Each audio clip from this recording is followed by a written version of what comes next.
Good afternoon dear students. मैं Shivendra Singh online classes में आपका सबका स्वागत करता हूं।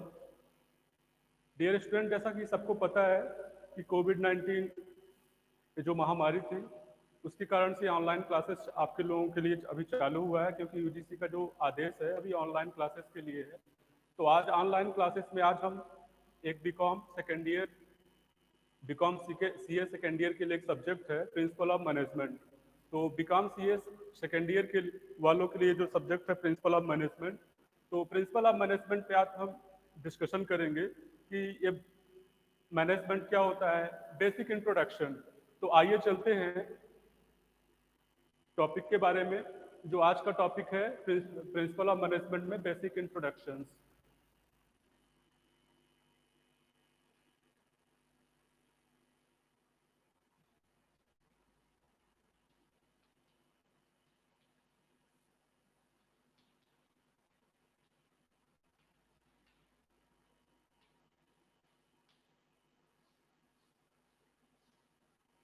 Principle of management, principle of management, आप सभी लोगों ने सुना होगा मैनेजमेंट के बारे में कि आज का नाम आता है।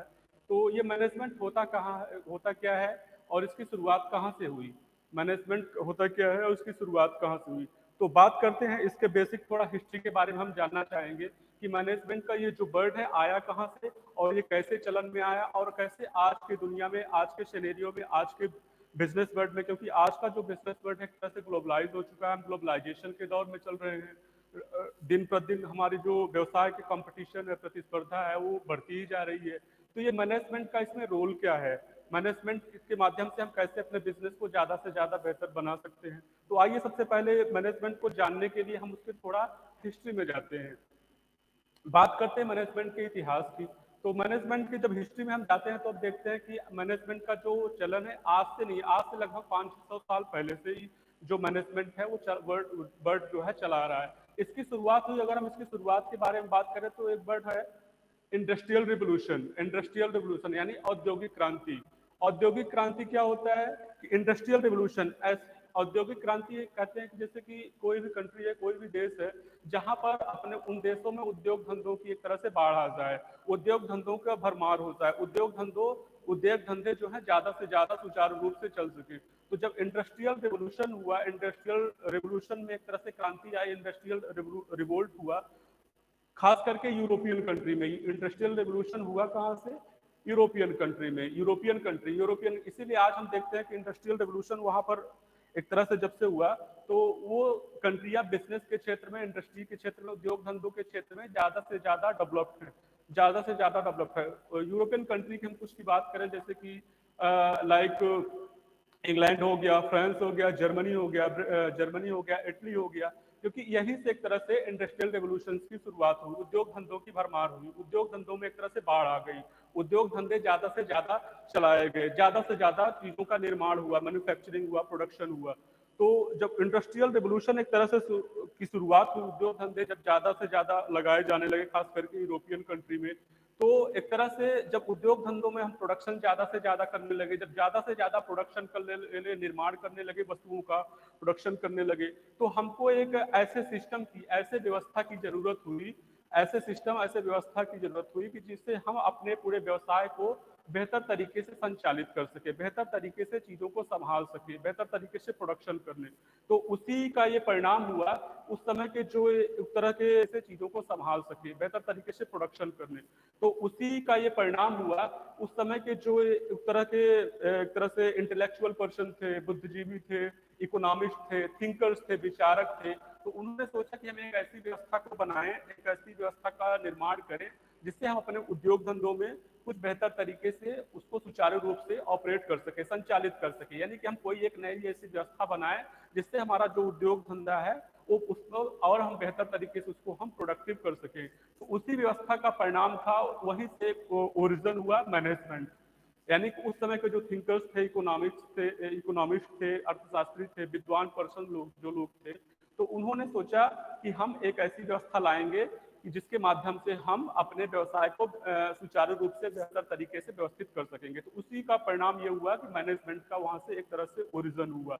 तो मैनेजमेंट का हिस्ट्री लगभग इंडस्ट्रियल रिवोल्यूशन से जुड़ा हुआ है, औद्योगिक क्रांति से जुड़ा हुआ है। और ये हम सभी जानते हैं कि औद्योगिक क्रांति की शुरुआत कहाँ से हुई, यूरोपियन कंट्री से। इसीलिए आज हम देखते हैं कि जो यूरोपियन कंट्रियां हैं, खास करके जैसे मैंने नाम लिया, इंग्लैंड हुआ, फ्रांस हुआ, जर्मनी हो गया, स्पेन हो गया, इटली हुआ, तो ये ज्यादा से ज्यादा डेवलप है, खास करके इंडस्ट्रियल एरिया में, क्योंकि वहां पर इंडस्ट्रियल रेवोल्यूशन पहले आया तो उद्योग धंधों की भरमार वहां से पहले हुई।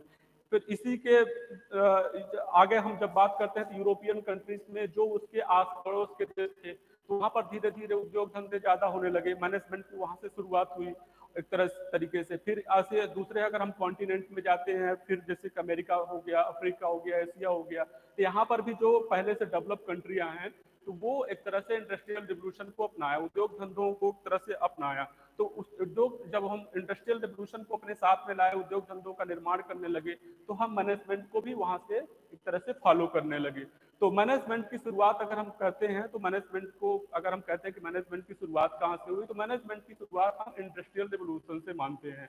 क्योंकि इंडस्ट्रियल रिवोल्यूशन के माध्यम से ही जब हम उद्योग धंधों, अपने व्यवसाय के क्षेत्र का विस्तार करने लगे, उसको विस्तृत करने लगे, एक कंट्री से दूसरे कंट्री, एक देश से दूसरे देश, एक प्रदेश से दूसरे प्रदेश में, तो हमको अपने व्यवसाय को व्यवस्थित तरीके से चलाने के लिए एक मैनेजमेंट की जरूरत पड़ी, जिसमें कुछ बेसिक टूल्स होते हैं मैनेजमेंट के। उन बेसिक टूल्स के माध्यम से अपने हम व्यवसाय को बेहतर तरीके से व्यवसाय का जो प्रोडक्शन हुआ, टारगेट हुआ, उसको हम बेहतर तरीके से अचीव कर सकते हैं। तो ये था मैनेजमेंट का हिस्ट्री। आगे हम बात करते हैं कि मैनेजमेंट होता क्या है, प्रबंध होता क्या है। बेसिकली हम ये सभी जानते हैं कि प्रबंध एक ऐसी व्यवस्था है जिसके माध्यम से हम अपने व्यवसाय का जो संचालन है, जो हमारे किसी संगठन का जो संचालन है, उसको बेहतर से बेहतर तरीके से हम व्यवस्थित कर सकते हैं, बेहतर से बेहतर हम निर्माण कर सकते हैं, बेहतर से बेहतर प्रोडक्शन कर सकते हैं। उसके बाद देन फिर सप्लाई करना, मार्केटिंग करना, सेल्स करना, वो सारी प्रोसेस आती है। इसलिए हम बोल सकते हैं कि, अगर इसको हम ऐसा बोल सकते हैं कि management is optimum utilisation of available resources, यानी कि management is optimum utilisation of available resources, यानी कि उपलब्ध संसाधनों का बेहतर तरीके से प्रयोग करना।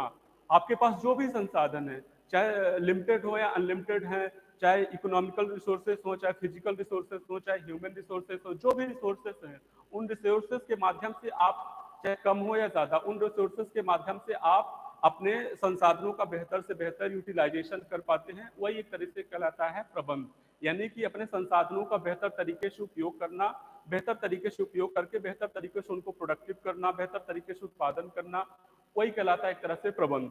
और प्रबंध में कुछ बड़े बड़े जो थिंकर्स हैं, मैनेजमेंट के जो प्रोफेसर्स हैं, उन्होंने बहुत तरीके से उसको डिफाइन किया। जैसे कि हेनरी फ्योल का कुछ दूसरे तरीके से उन्होंने डिफाइन किया। हेनरी फ्योल को हम प्रबंध का जनक भी बोलते हैं, कि मैनेजमेंट के जो हमारे जो मैनेजमेंट की मतलब जो थ्योरी जिन्होंने दी, 14 प्रिंसिपल्स ऑफ मैनेजमेंट, तो हेनरी फ्योल ने दी। आगे इस पर हम डिस्कशन करेंगे कि 14 प्रिंसिपल्स क्या होते हैं हेनरी फ्योल के। तो हेनरी फ्योल को एक तरह से फादर ऑफ मैनेजमेंट भी बोला जाता है, क्योंकि मैनेजमेंट के क्षेत्र में, मैनेजमेंट के फील्ड में हेनरी फ्योल ने अपने बहुत सारे आइडियोलॉजी, अपने बहुत सारे व्यू, ओपिनियंस दिए हैं, जिससे मैनेजमेंट का ज्यादा से ज्यादा डेवलप हो पाया है। इसलिए हम बोल सकते हैं कि मैनेजमेंट कोई ज्यादा पुराना नहीं है। तो आज के हम सिनेरियो की बात करें, तो हम कहते हैं कि मैनेजमेंट का जो सिलेबस है, जो कोर्सेस है, तो ज़्यादा एडवांस हो रहा है, क्योंकि जो भी डेवलप कंट्रियां हैं, तो वहाँ उनके सिलेबस में, वहाँ के कोर्सेज में, वहाँ के बिजनेस एडमिनिस्ट्रेशन में मैनेजमेंट की पढ़ाई ज़्यादा से ज़्यादा होने लगी, ताकि लोग बिजनेस के बारे में,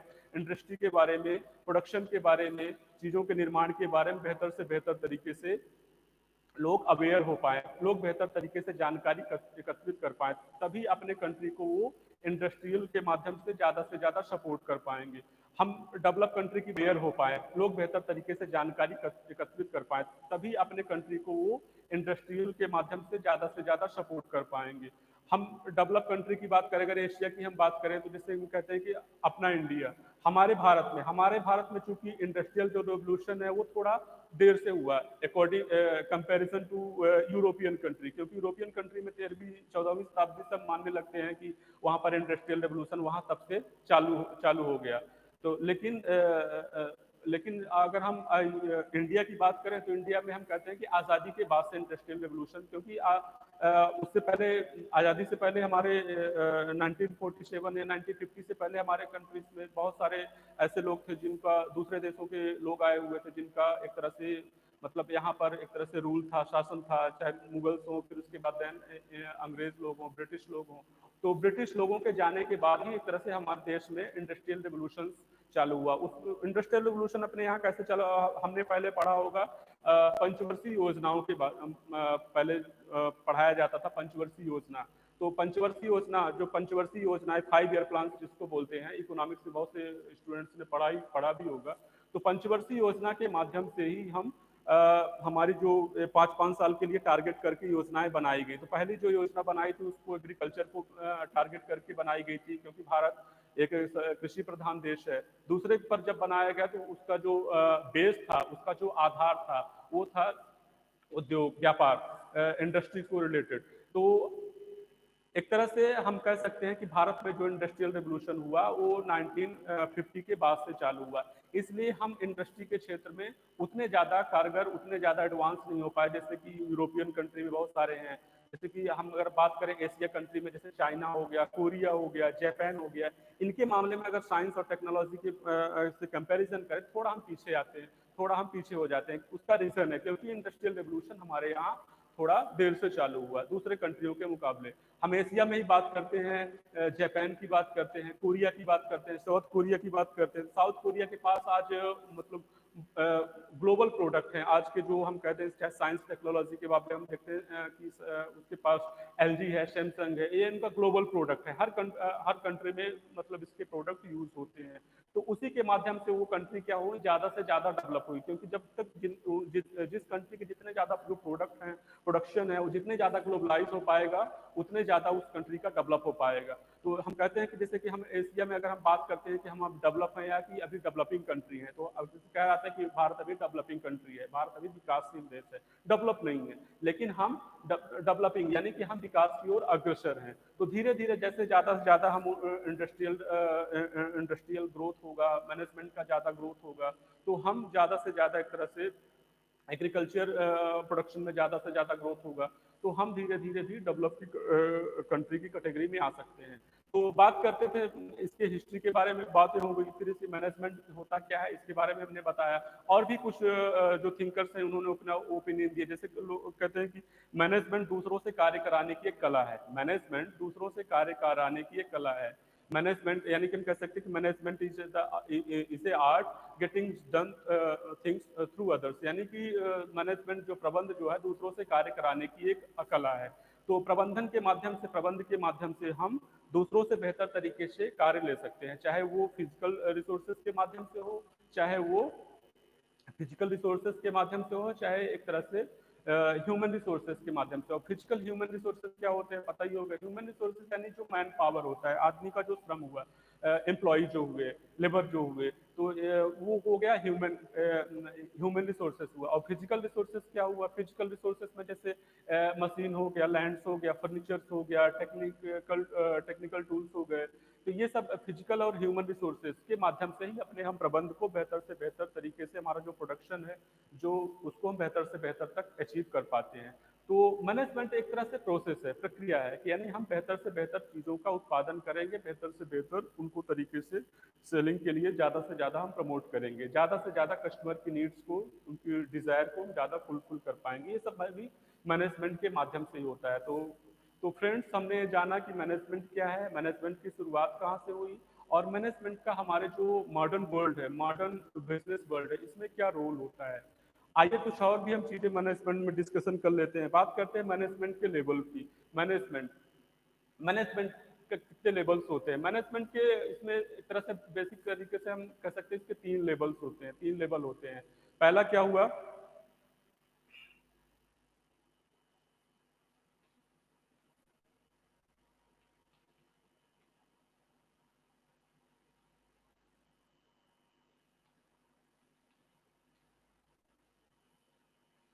टॉप, मिडिल और लोअर, इसके जो 3 लेवल्स हो गए। प्रबंध की कहने बोला जाता है कि प्रबंध के 3 स्तर होते हैं। अब पहले हम स्तर पे बात करते हैं कि जो टॉप लेवल का जो मैनेजमेंट होता है, टॉप लेवल का मैनेजमेंट होता है, ये क्या होता है, इसका रूल्स क्या होता है।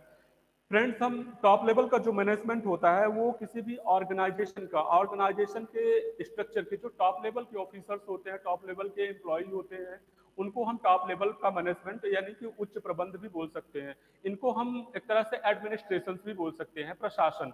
यानी कि इनका काम क्या होता है, इनका वर्क क्या होता है। इनका वर्क ये होता है कि एक तरह से जो ऑर्गेनाइजेशन है, जो संस्था होते हैं, तो ये हर संस्था में होता है, कोई भी ऑर्गेनाइजेशन हो वहां पर एडमिनिस्ट्रेशन होता है कि एडमिनिस्ट्रेशन का काम ही होता है कि अपने जो हमारा ऑर्गेनाइजेशन है उसके लिए हम क्या पॉलिसी बनाएंगे, क्या कैसी हमारी रणनीतियां होगी, कैसे रूल्स बनाएंगे, कैसे डिसिप्लिन होंगे, ताकि हम उसको बेहतर तरीके से संचालित कर सकें।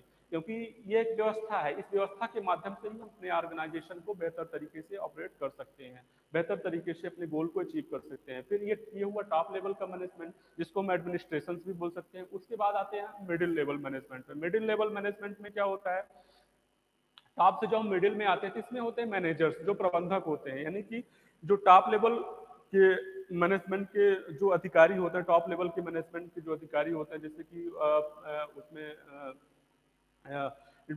डायरेक्टर हो गए, जिसको हम एमडी बोल देते हैं, मैनेजमेंट डायरेक्टर हो गया, सीईओ वगैरह हो गए, प्रेसिडेंट वगैरह हो गए, ये क्या हो गया, टॉप लेवल के मैनेजमेंट हो गए, जिनको हम एक तरह से एडमिनिस्ट्रेशन बोल देते हैं। फिर बाद में जब आते हैं मिडिल लेवल मैनेजमेंट पे, मिडिल लेवल मैनेजमेंट में जब आते हैं तो मिडिल लेवल मैनेजमेंट में एक तरह से जो मैनेजर्स होते हैं, जैसे कोई भी ऑर्गेनाइजेशन होता है उसमें डिफरेंट डिफरेंट लेवल के मैनेजर्स होते हैं। लाइक प्रोडक्शन मैनेजर हो गया, एचआर मैनेजर हो गया, प्रोडक्शन मैनेजर हो गया, एचआर मैनेजर हो गया, मार्केटिंग मैनेजर हो गया, सेल्स मैनेजर हो गया, फाइनेंस मैनेजर हो गया। ये डिफरेंट डिफरेंट मैनेजर्स होते हैं, डिफरेंट डिफरेंट प्रबंधक होते हैं अपने अपने फील्ड्स के, अपने अपने क्षेत्र के। इनका रोल क्या होता है कि अपने अपने फील्ड को बेहतर तरीके से हैंडल करना। जैसे हम कहते हैं कि बात करते हैं फाइनेंस मैनेजर की, जो वित्तीय प्रबंधक होता है, उसका रोल क्या होता है, वित्तीय प्रबंधक वित्तीय प्रबंधक का रोल ये होगा कि ऑर्गेनाइजेशन में समस्त जो गतिविधियां जो फाइनेंस मतलब वित्तीय क्षेत्र की हैं, तो उनको समस्त बेहतर तरीके से हैंडल, कहाँ कितना एक्सपेंस हुआ, कितना हमको पैसे खर्च करना है, ऑर्गेनाइजेशन का हमारा टारगेट क्या होगा फाइनेंस के लेवल पे, रॉ मटेरियल पे हमको कितना परचेज करना है, ये सब फाइनेंस। उसमें हम कह देते हैं कि और भी उसके जो सबऑर्डिनेट होते हैं, जो उसके सहायक ऑफिसर्स होते हैं, जैसे हम कह देते हैं कि क्लरिकल डिपार्टमेंट हो गया, कैशियर डिपार्टमेंट हो गया, ये सब किसमें आ जाते हैं, फाइनेंस मैनेजमेंट में। तो मिडिल लेवल मैनेजमेंट का रोल क्या होता है, जो टॉप मैनेजमेंट के द्वारा जो निर्देशन दिया जाता है उसको मिडिल मैनेजमेंट उसको फॉलो करवाता है। किससे फॉलो करवाता है, जो लोअर लेवल का मैनेजमेंट होता है, जो लोअर लेवल का मैनेजमेंट होता है। लोअर लेवल यानी कि मिडिल से जो प्रबंधन के जो मैनेजर से नीचे के जो एम्प्लॉय होते हैं, उनके जो सबॉर्डिनेट हुए, उनसे वो क्षेत्र क्या करते हैं, एक्सिक्यूशन के लिए देते हैं, एक्सिक्यूशन के लिए उनको मतलब कार्यान्वित करते हैं अपने लोअर लेवल से वो चीजें वो काम करवाते हैं, ताकि जो संगठन का एक तरह से कार्य है वो एक तरह से टॉप टू बॉटम बेहतर तरीके से ऊपर से लेकर के, मिडिल से लेकर के नीचे तक एक तरह से संचालित होता है। यानी कि सबको अपने अपने जो टास्क हैं वो एक तरह से डिस्ट्रीब्यूट कर दिए जाते हैं। तो जैसे हम कहते हैं कि टॉप मैनेजमेंट है, तो उन्होंने जो एडमिनिस्ट्रेशन भी हम बोल सकते हैं, उन्होंने पॉलिसी बनाई, रूल रेगुलेशन कलेक्ट किया, उसको एक तरह से सर्कुलेट कर दिया। तो जो मिडिल मैनेजमेंट है, मिडिल मैनेजमेंट में वो चीजें अचीव की और अपने जो एक तरह से उनको एक तरह से लागू कर दिया। तो एक तरीके से जो लोअर मैनेजमेंट है उसको वो फॉलो करने लगा, वो अब उसको एक तरह से ऑपरेट करने लगा। तो ये क्या हुआ, मैनेजमेंट के लेवल हुए टॉप, मिडिल और लोअर।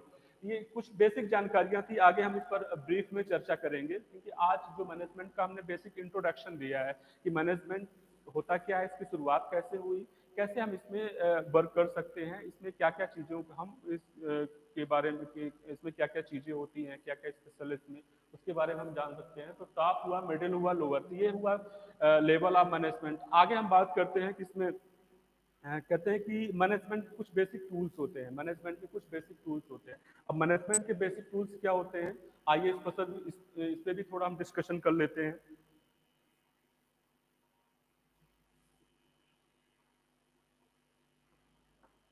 फ्रेंड्स, हम सबने पढ़ा होगा कि मैनेजमेंट के जो फंक्शंस हैं, जो बेसिक टूल्स हैं, उनको हम प्राइमरी और सेकेंडरी पार्ट्स में डिवाइड करते हैं। तो हम पहले प्राइमरी जो फंक्शंस हैं मैनेजमेंट के उस पर डिस्कशन करते हैं। तो प्राइमरी फंक्शन क्या होते हैं उस पर डिस्कशन कर लेते हैं, वो क्या क्या होते हैं उसको हम बता देते हैं।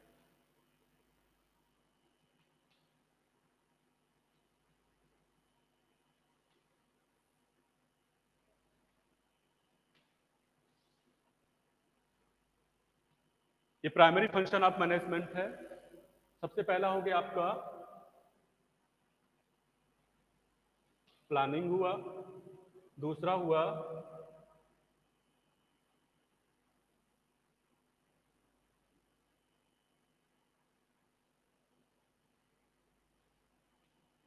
कोऑर्डिनेटिंग हुआ, थर्ड हुआ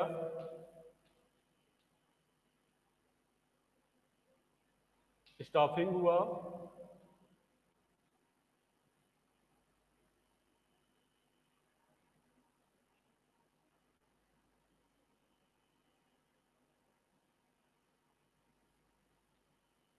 ऑर्गेनाइजिंग हुआ,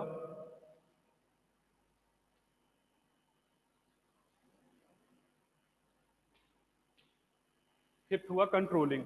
ये पांच इसके जो बेसिक फंक्शंस हैं, प्राइमरी जिसको कहते हैं। इसके सेकेंडरी फंक्शंस भी होते हैं, सेकेंडरी फंक्शंस में आगे हम डिस्कशन करेंगे। तो थोड़ा इसमें ब्रीफ में इसमें हम बाद में इस पर डिस्कशन करेंगे, लेकिन थोड़ा इंट्रोडक्शन के तौर पर आज हम इस पर थोड़ा डिस्कशन करते हैं कि ये जो फंक्शन होते हैं इनका काम क्या, क्योंकि ये मैनेजमेंट के बेसिक एक तरह से टूल्स होते हैं। इन्हीं के माध्यम से ही हम किसी संस्था के जो वर्क है, ऑपरेशन है, समस्त जो एक्टिविटियां हैं, ऑल एक्टिविटीज हैं, पॉलिसीज हैं, जो स्ट्रेटजी हैं, इन्हीं के माध्यम से उसको हम बनाते हैं और संचालित करते हैं। तो सबसे पहले इसमें आता है प्लानिंग।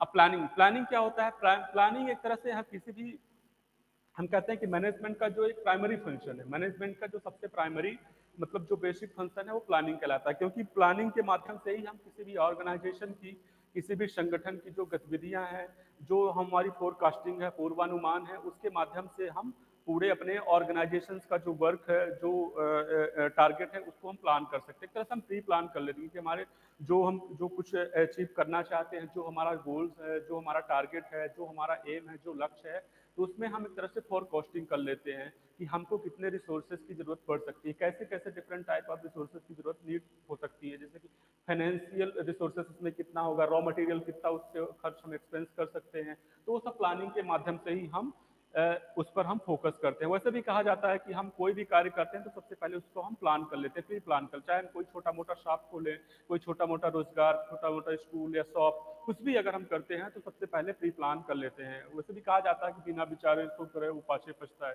कहावत ही है, सबने भी ये सुना ही होगा। तो हम प्लान करके ही अपने बिजनेस को आगे का एक तरह से रूपरेखा उसकी तैयार कर सकते हैं। तो ये थोड़ा बेसिक जानकारी थी। तो प्लानिंग हमने पढ़ा। तो प्लानिंग क्या हुआ? एक सर मैनेजमेंट का एक तरह से प्राइमरी फंक्शन हुआ। अगर हम मैनेजमेंट की शुरुआत करते हैं फंक्शन की, तो हम सबसे पहले प्लानिंग से शुरुआत करते हैं।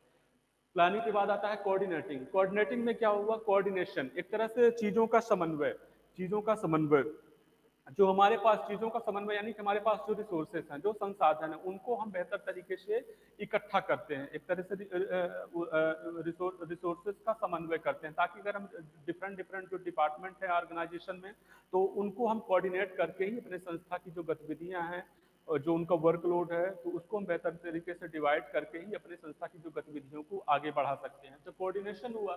कोऑर्डिनेशन के बाद आता है थर्ड हुआ स्टाफिंग। स्टाफिंग क्या होता है?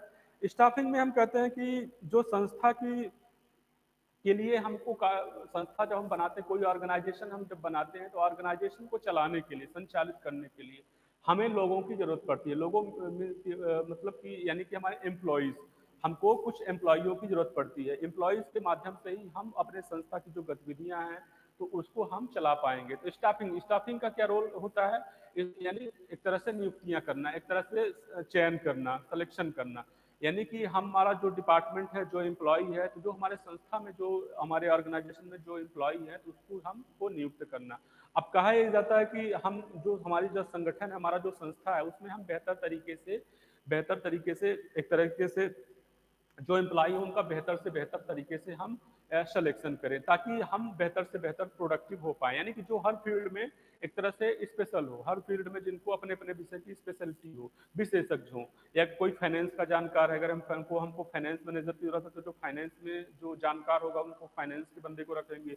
हमको सेल्स और मार्केटिंग के बंदे की जरूरत है, तो हम मार्केटिंग में जो एक्सपर्ट है, जो बेहतर तरीके से स्ट्रेटजी बना सकता हो आज के मार्केटिंग के कंपटीशन को, आज के सेल्स के कंपटीशन को, क्योंकि ग्लोबलाइजेशन के दौर में हम सभी ग्लोबलाइज हो चुके हैं। हमारा कंपटीशन केवल एक कंट्री, एक स्टेट से नहीं है, हमारा कंपटीशन का है अदर दूसरे कंट्रियों के मुकाबले से भी होता है। तो हम वहाँ पर अपनी रणनीतियाँ बना पाएँ, तो हम स्टाफिंग के माध्यम से उसका हम सिलेक्शन करते हैं। तो स्टाफिंग के माध्यम से ही हम एक वर्ड है जिसे मैं बोलना चाहता हूँ, right man for right job. सही काम के लिए, काम के लिए योग्य व्यक्ति, right man for right job, सही काम के लिए सही व्यक्ति। तो स्टाफिंग के माध्यम से ही हम उनको एक तरह से सिलेक्शन कर पाते हैं, उनका चुनाव कर पाते हैं कि हम बेहतर से बेहतर एम्प्लॉय जब सेलेक्ट करते हैं तो बेहतर, जितना बेहतर से बेहतर यानी वेल ट्रेंड एजुकेटेड हम एम्प्लॉय अपने संस्था में सेलेक्ट करेंगे, जो ज़्यादा से ज़्यादा प्रोडक्टिव हो, संस्था की ऊंचाई लक्ष्य को प्राप्त कर सके, उसको उसका जो गोल है अचीव कर सके और ज़्यादा से ज़्यादा उसको ऊंचाई पर ले जा सके। तो स्टाफिंग हुआ, फिर उसके बाद आता है ऑर्गेनाइजिंग। ऑर्गेनाइजिंग में क्या है? ऑर्गेनाइजिंग में एक तरह से एक संगठन बनाने के लिए, एक संगठन का निर्माण करने के लिए, एक संस्था को पूरी तरह से चलाने के लिए हमें डिफरेंट डिफरेंट रिसोर्सेज की जरूरत होती है, चाहे वो ह्यूमन रिसोर्सेज हो, चाहे फिजिकल रिसोर्सेज हो। तो हम उन रिसोर्सेज को इकट्ठा करते हैं, संसाधनों को जुटाना, यानी हम अगर हम संसाधन हमारा जो संगठन है, संगठन का जब हम निर्माण करते हैं तो हमें जो डिफरेंट डिफरेंट रिसोर्सेज हैं उन रिसोर्सेज को हमें इकट्ठा करना है। उन रिसोर्सेज को जुटा करके ही हम आगे की अपनी जो गतिविधियां हैं, ऑपरेशन है, संचालन है, उसको हम आगे बढ़ा सकते हैं। तो ऑर्गेनाइजिंग में संस्थाओं को जुटाना, चाहे वो रॉ मटेरियल से हो, चाहे रॉ मटेरियल से फिनिश गुड्स हो, कच्चे माल से पक्के माल में परिवर्तन, जो मैन्युफैक्चरिंग होता है उसको लेकर के हो, तो वो ऑर्गेनाइजिंग के माध्यम से ही होता है। फिर देन उसके बाद आता है कंट्रोलिंग। कंट्रोलिंग में क्या होता है? कंट्रोलिंग एक ऑर्गेनाइजेशन का जब निर्माण हो जाता है, ऑर्गेनाइजेशन में जब गतिविधियां चलने लगती हैं, तो हम देखते हैं कि हमारा संस्था में कंट्रोल कैसा है, जो ऑर्गेनाइजेशन जो चल रहा है तो वो किस तरह से नियंत्रण में, यानी जो हम लक्ष्य अचीव करना चाहते हैं, जो हम प्रोडक्शन करना चाहते हैं, तो वो सही तरीके से उसकी गतिविधियां चल रही हैं कि नहीं चल रही हैं। ये कंट्रोलिंग के माध्यम से ही होता है। यानी कि अगर हम कहते हैं कि अगर हमारा जो बिजनेस है हमारा कहीं लॉस में तो नहीं हो रहा है, हमको प्रॉफिट कम तो नहीं हो रहा है, हमारी सेलिंग कम तो नहीं हो रही है, तो यानी कि हमारा संस्था का जो पूरा कंट्रोल है वो कंट्रोलिंग के माध्यम से, जो कंट्रोलिंग इसका जो फंक्शन है उसके माध्यम से हम उस पर नियंत्रण रख सकते हैं, उस पर हम चीज़ों को सही तरीके से वॉच कर सकते हैं। तो ये था कुछ बेसिक फंक्शंस। इसमें हम आज में हमने ब्रीफ में चर्चा नहीं करी, केवल ओरल डिस्कशन, थोड़ा इसकी इंट्रोडक्शन दिया है। आगे चूंकि सिलेबस में पूरा मैनेजमेंट ही है, primary function, planning, coordinating, staffing, organising, controlling, तो इस पर हम ब्रीफ में डिस्कशन करेंगे आगे चल करके। तो आज मैनेजमेंट का मैंने इंट्रोडक्शन दिया है कि मैनेजमेंट होता कहाँ है, होता क्या है, इसकी शुरुआत कैसे हुई, कैसे ये चलन में आया। तो आज इसके बारे में हमने बताया मैनेजमेंट के बारे में, क्योंकि मैनेजमेंट आज की जरूरत है, प्रबंधन जो आज की सबसे बड़ी जरूरत है, क्योंकि आज कोई भी ऐसा कंट्री नहीं है कि जहां पर मैनेजमेंट का जो सिलेबस है, मैनेजमेंट का जो एक तरह से जो मैनेजमेंट का जो शैली है, स्टाइल है, उसको बेहतर तरीके से यूज न किया जाता हो। मैनेजमेंट के माध्यम से ही हम अपने चीज़ों को बेहतर से बेहतर व्यवस्था में बना सकते हैं, बेहतर से बेहतर अपने ऑर्गेनाइजेशन का ग्रोथ कर सकते हैं, चीज़ों का बेहतर तरीके से संचालन। और ये जरूरी नहीं कि हम बड़ा कोई बिजनेस कर रहे हैं तो वहाँ पर ही हमको मैनेजमेंट बेहतर तरीके से हम कर पाए। हम कोई छोटा मोटा रोजगार भी करते हैं, कोई छोटा मोटा अपना बिजनेस करते हैं, काम रोजगार कुछ भी करते हैं, तो हमको हर जगह मैनेजमेंट की जरूरत पड़ती है, क्योंकि मैनेजमेंट के माध्यम से ही अपने हम एक ऑर्गेनाइजेशन को, अपनी संस्था को, अपने कोई छोटे मोटे बिजनेस को सही तरीके, सही डायरेक्शन और डायमेंशन दे सकते हैं, सही दिशा निर्देश दे सकते हैं, सही तरीके से चला सकते हैं। अब हमारा जो गोल होगा, जो लक्ष्य होगा, उसको प्राप्त कर सकते हैं।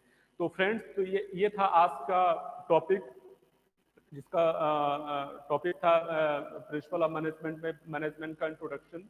तो आई होप कि आपको बेहतर तरीके से ये समझ में आया होगा। अगले दिन हम फिर से हाजिर होंगे दूसरे किसी सब टॉपिक के साथ। तो आज का जो हमारा ये जो सब्जेक्ट था प्रिंसिपल ऑफ मैनेजमेंट पर आधारित था। तो मैनेजमेंट में हमने जाना कि मैनेजमेंट होता क्या है, इसकी शुरुआत कैसे हुई। तो क्योंकि किसी भी टॉपिक को समझने से पहले हमको उस सब्जेक्ट के थोड़ा हिस्ट्री में जाना होता है कि ये उसका ओरिजिन कहाँ से हुआ, क्या यूज है इसका। तो हमने आज मैनेजमेंट के बारे में जाना, आगे हम कुछ दूसरे विषय पर डिस्कशन करेंगे। तो आज के लिए बस इतना ही। That's all for today. Thanks सभी को।